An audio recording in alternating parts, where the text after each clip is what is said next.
Blood and Gifts is a sweeping historical or political thriller set against the actual events of the Soviet-Afghan War, and it tracks the lives of 5 members of different nations' espionage forces.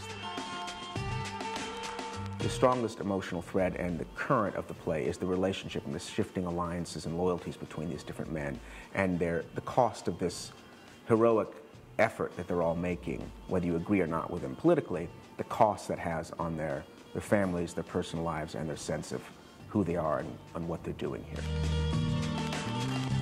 One of the central ideas that the play deals with is the idea of trust, because this is a play about spies, and the stakes do become, at moments, literally life and death. There are moments in the story when a character has to make a decision that may end up costing the life of one of the other characters that we've come, I hope, if I've done my job properly, to care about. This is a world in which you cannot afford to trust people beyond a certain point. What I really am excited about with Timeline is that, well, frankly, it just does the kind of plays that I want to go see. It does, be they comedies, be they musicals, be they dramas, be they historical, be they current events. They're plays that are rooted in the public. They're plays that look outward into ideas and people and larger currents. So that, over the years, watching the company's work and seeing it, reading about it and seeing it firsthand, I've really come to admire.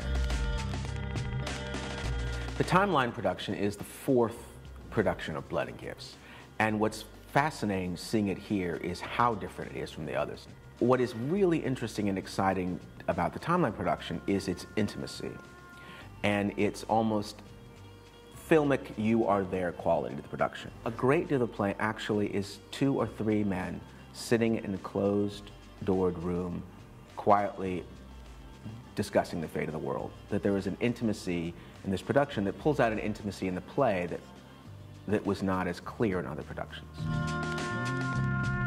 With this company of actors and this extraordinary design team under Nick's captainship, you're getting an experience that you can't get on television.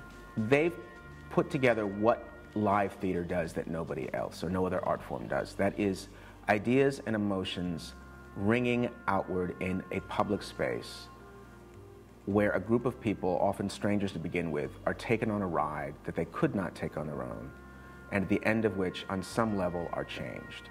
And that, I would argue, is worth the price of admission and worthy of your time.